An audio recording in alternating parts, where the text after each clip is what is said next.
Hello, I'm Malcolm Haslett. And I'm Janice Baker. We're all getting older. No. Have you thought about what you will need as you age? Well, of course, some of us don't think we're ageing at all. but how about you might need the advice for someone else? Stay watching to find out what is available to us when we need assistance and some timely information about dealing with dementia. Next on Our Time. Janice, will you look after me when I'm old? Do you have to do that? You frightened me to death. Oh, sorry. People don't do that when they're getting old either, throw themselves at somebody. Oh, they do? No, not They like fall that. over and break their hips constantly. Look, we have some guests here that can actually explain what does happen. How that will make my mind, much happier. We'd like to welcome Vicki Dunning. Hi, Vicki. Hi Malcolm, nice to be here. Isn't it though? It's nice to be anywhere at our age, I always say. We've also got Stephanie Brown in the middle. Hello, how are you? And I'm well, thanks. And Sharina, is it Lynam? It's Lynam. I got it right. You're wonderful. See, I'm improving day by day. Oh, you're being very aggressive. I'm sorry. It's because I'm sick. It's your question. No. What question? I don't know. Oh, see, for that's heaven's the sake. problem with growing old. No, we need help. Yes, I know. And these dear ladies are here to talk about the help that they actually give to people that are in need of help. So It's a hard thing to know when you're in need of help. Do you find that, Vicki? Most Do definitely. people sort of wonder when to come to assisted? Now, just let's get it right, because all the terminology has changed. There used to be, there was a retirement village, then a retirement home, then a dormitory, and there's been so many names to describe aged care. nursing home. Yeah, nursing home, that's the other one. Well, a retirement village now is over 55 living. So a nursing home is, residential care now. So, And what's assisted living? That's staying in your own home, is it? yes, you get home care packages and assist at home. We have the assessors come in and just look at what their care needs are, like if they need showering or gardening or take them shopping.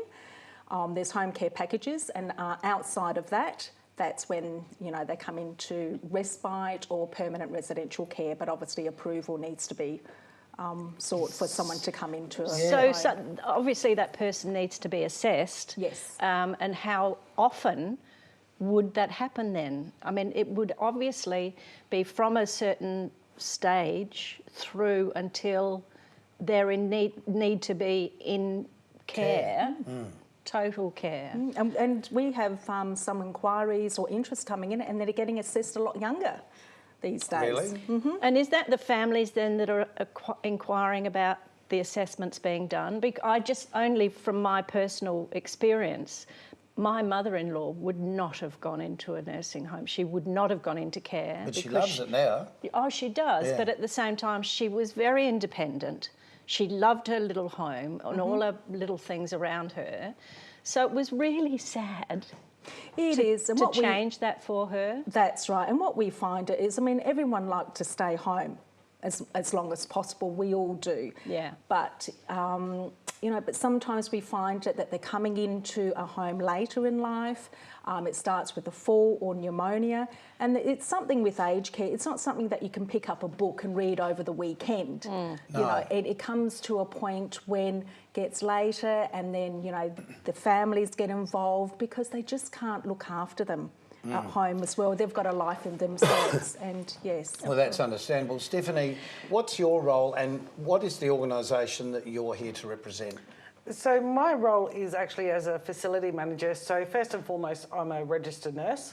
And I tell you that because I have a clinical knowledge, a clinical background. So when I'm managing the facility, I'm able to manage not only the business side, but also oversee the whole clinical side and give advice and direction. Because that's pretty important, isn't it? It absolutely is. Having that clinical oversight, having that clinical knowledge, being able to lead the team and give that mentoring and guidance 24/7 is really important. Does that mean you never go home? No, it means I'm on call to the staff around the clock, but it gives family a great reassurance that there is somebody who has a very invested interest in what's going on in the facility at all times. Now, your facilities are all over the place, aren't they, in each state? We have facilities Australia-wide, so there's Queensland, New South Wales, Victoria, South Australia and Tasmania. So, Well, we've got some footage so that we can give an example of the sort of places that we're talking about. I might move in tomorrow.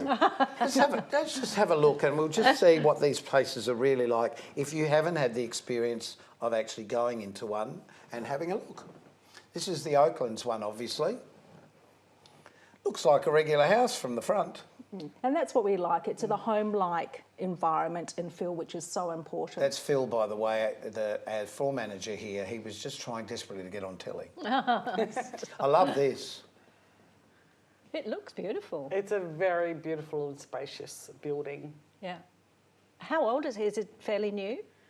No, it's not new, but it's certainly undergone refurbishment over the years with different parts added on. It started off as a 36 bed facility. Yeah. Right back in the Happy beginning. birthday to me.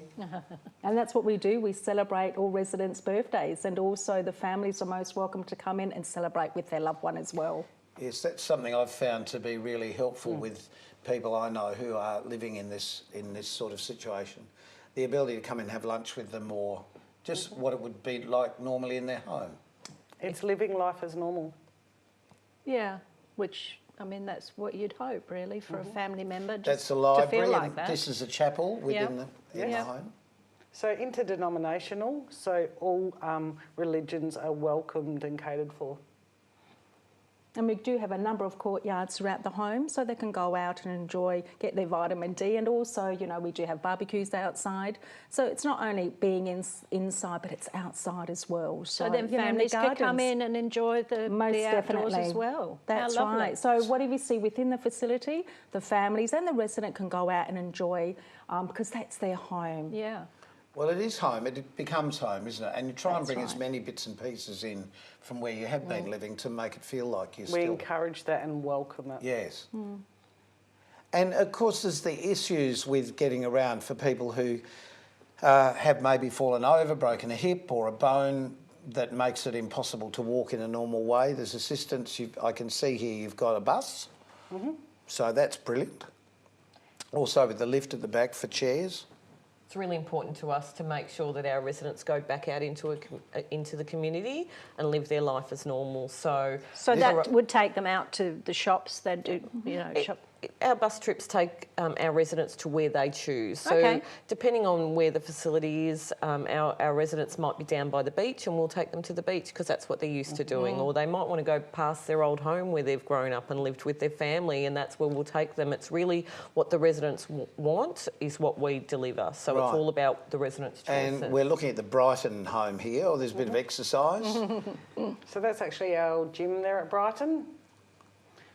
So the classes are overseen by a physio, as well as the residents can access the gym at any time of day and night. Because, of course, it's important to continue some sort of physical exercise. This is another one of your homes.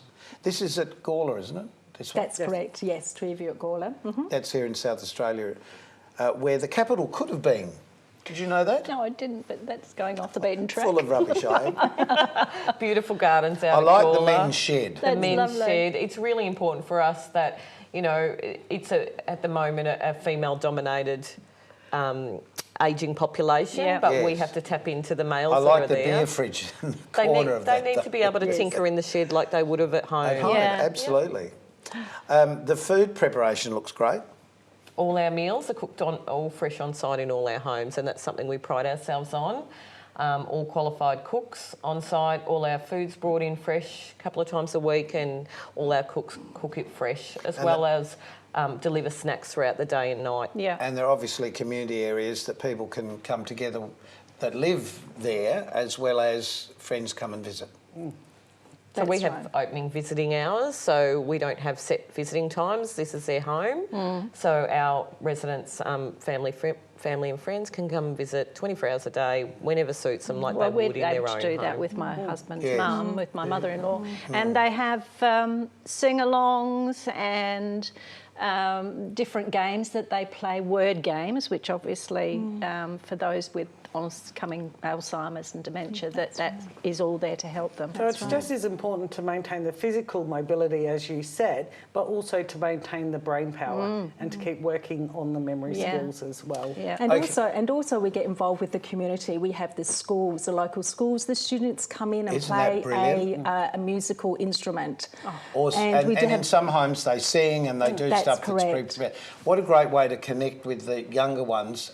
But also, we're all going to get old, and if you plant that early, the need to, be able to communicate with an older generation for the younger kids, I think it's great. You take away the fear. Yeah, Yes. yes, because Yeah, being old isn't that scary, really. Look, I do have to ask you this question in this way. So, just say I had ageing parents. One is really sick and one is okay but can't manage by themselves. Do you have the opportunities for couples to be in the same home? Absolutely. At a lot of our homes, we have the capacity to have what we call companion rooms, where they can still share the room together. Okay. Or they may choose to have separate rooms and have them adjoining as well. Because I hated him all my life and now he's going to come to the home with me. What? We have couples that have been married for over 65 years that still have their beds together, that hold hands at night. Lovely. And that's the way they want to be, and we want to encourage that, and we promote it, and we support them. That's wonderful. Because it's living, isn't it? That's what it's about. It's about living a happy, eventful life. It doesn't matter what age we are. That's right. And what we see it so many times when, it's sad that they do lose their loved one and they're so lonely at home. And we've seen it so many times that they come in and their life, they get their social, their personality back because having that interaction with other residents, so they don't feel I've got as one lonely. last question that we also must ask. So when people have moved into the home for the first time, it must be difficult for them to adjust to living with a whole lot of other people, That they don't services, know, looking after them, yeah. dealing with toilet needs, washing, changing clothes, all of those things. What's the average time people take to adjust? Usually it takes between 6 and 8 weeks for someone to really settle into a home, and it can be quite overwhelming for families. We go through a process of orientation where we sort of explain to our families and our residents what they can expect. So they can expect to come in, and the nurses will do all sorts of assessments with them to find out about these people. We want to provide them care based on their needs. Yeah. So we do their assessments and create a care plan, and all our staff look at that care plan, so we're all providing good care for the residents. Brilliant. Stay with us, girls. We'll get you back for the last segment, but we're going to talk with Ben Gatehouse in a minute about dementia. Pardon? We're going to talk to Ben Gatehouse about dementia in a minute, aren't we, Janice? Yes, we are, Who are we Matt. talking to? Stop it. Please stay with us. We'll be back shortly. Stop it.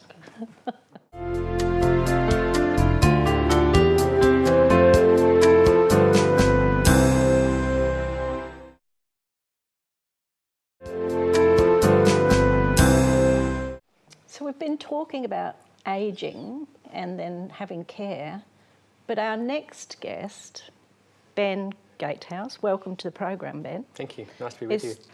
Is talking about Alzheimer's, dementia, which comes with age to some of us, not all of us, but to some. True. And it's quite an interesting topic because we're going through it at the moment with my husband's mother, my mother-in-law. And it's just to watch her in the last couple of years, 12 months, how she's deteriorated, going from an independent woman in her own little home to now having full-time care. But it doesn't happen to everybody, does it? That's the thing, Ben. No, it doesn't. So tell us, how did you become interested in dementia to start with?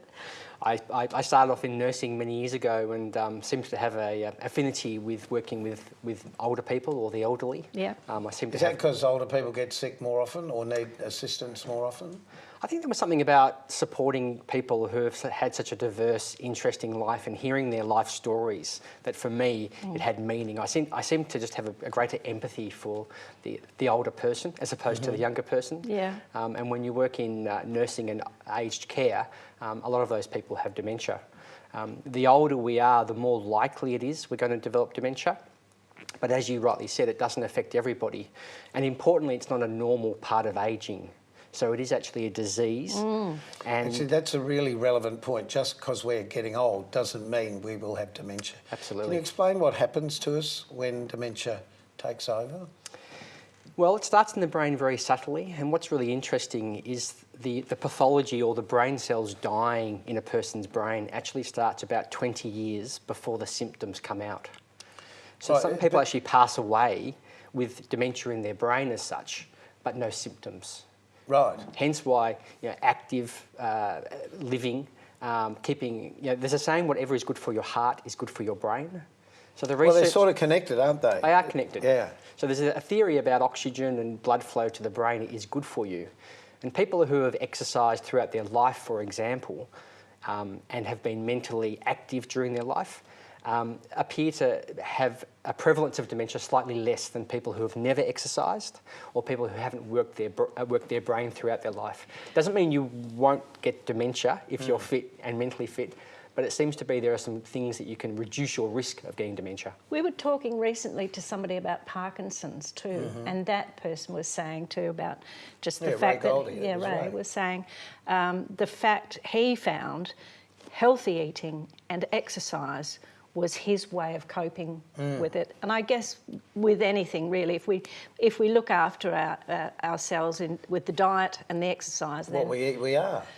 yeah, Absolutely, Yeah. absolutely.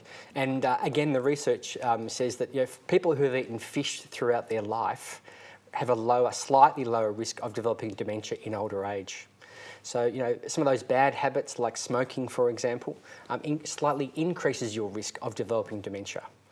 Yeah, and that's a really important point to make because some people say as they get older, well, I've smoked all my life, who cares?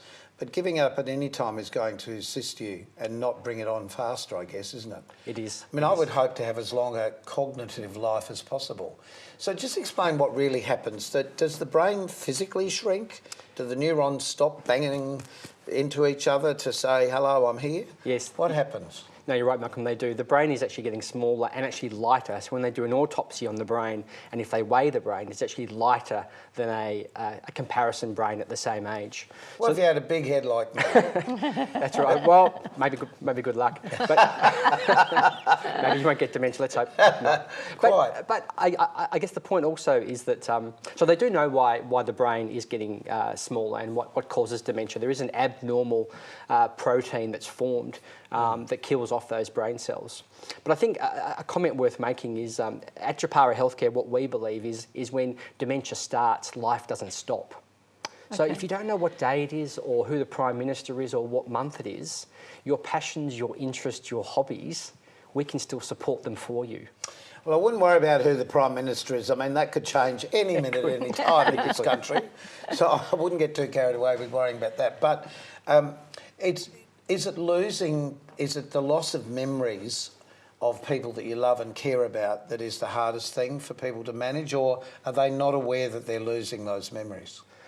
I think you're right. I think losing memories, because I think reminiscence for all of us at whatever age is a really powerful emotion that gives us a lot of reflection on our life. And I enjoy remembering when I was a lot younger too. So I think the loss of memories and the loss of remembering family and friends is pretty hurtful as well. Yeah, But I have an auntie, Yeah. having said that, I have an auntie that's now, she's getting worse, but she keeps saying, I'm not myself anymore. So that's I've her, heard that yeah, regularly just from my not friends, myself anymore. So insight into dementia is there in the early stages of the illness. Yeah. Dementia tends to run for about 8 to 12 years as a generalisation. And in the early stages, people realise that things aren't quite right. I guess if there was one blessing about the illness of dementia is that as the disease progresses, people do lose insight. But it's perhaps not memory changes which are most upsetting for a lot of people. It's personality and behaviour changes, which are very common with dementia.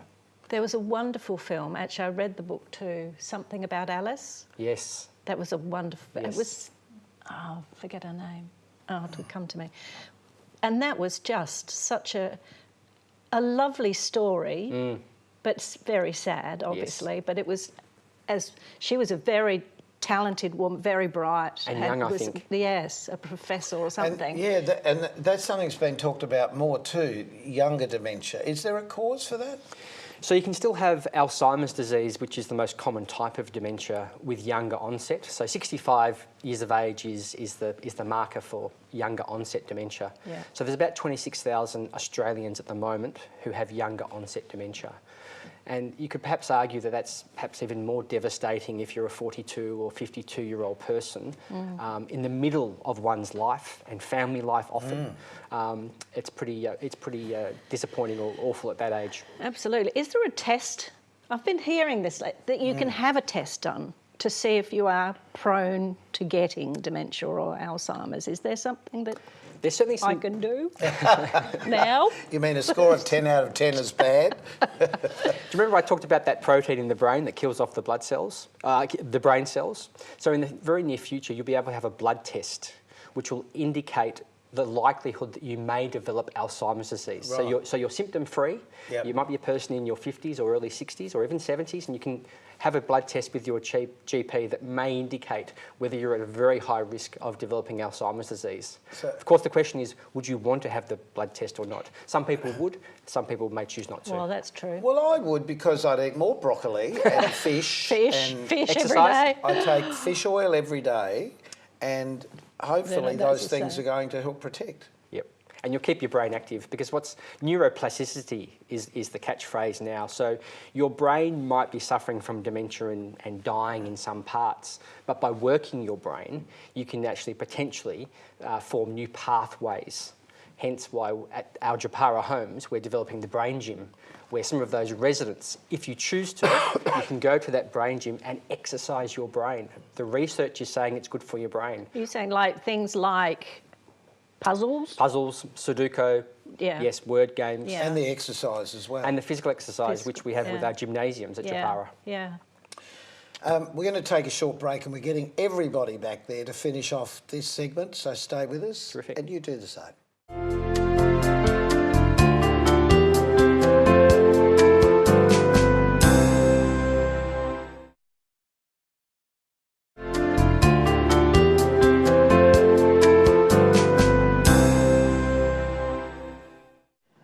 Welcome back to our time. We have everybody now. Where are you all from? We didn't ask you that right at the beginning. Except for Ben. Ben's from Melbourne. I'm based in Melbourne. Yeah. But what organisation are you from? We're from Japara. And just explain more. Vicki, probably it is what? What the whole organisation, how many homes are there, and what is it? What is Japara? Well, Japara started many, many years ago, and it's the initials of the directors that started the company. Oh, okay. And we have homes, South Australia, Queensland, as Sharina mentioned before, Victoria, Tasmania, and Queensland. Queensland. And you're from Brighton, and you're from I'm Melbourne-based. Melbourne, and you're from anywhere along with Ben. We travel around. That's right. And because you're looking after the dementia side of things, you're there basically for people to refer to give assistance. That's correct, Malcolm. Supporting our staff to understand dementia and help our residents have a great life if they've got dementia. And what happens when people come into a home for the first time? What are we looking for? What should people be looking for? So there's a few key things that families should really look for when they come to a Japara home. They should look for atmosphere. You know, when you walk into someone's house, you get a vibe, you get a feeling, and you know whether you're comfortable in that environment. Rock and roll music playing? Whatever takes your cake. It doesn't matter, but you need to feel comfortable. It is somewhere where you're going to maybe place your mum or your dad or you're choosing for yourself, and it's really important that the culture's right, that the staff are friendly, that they're smiling. It's but really you said important. a very important thing there, choosing for yourself. When should people start to make these sort of decisions? I think that people are choosing and planning ahead more now. That we have lots and lots of inquiries for people who unfortunately today aren't safe in the community anymore. Sometimes our community isn't a safe place to live, and people in their late 60s, early 70s are having a look around, and we have lots of residents in our homes that are just there because they don't feel safe in the world anymore. Well, the time needs to come for us all. Would you look after me? I'm the older one. I've admitted it finally. Janice. He always Look, says that thank I you am. everybody for being part of Thank this you very episode of Ad much. Time. Thanks for coming over from Melbourne as well. Thank you for sharing your time with us on this special episode of Ad Time. Keep yourself nice till next time we meet. Yes, see you later. Bye. Bye.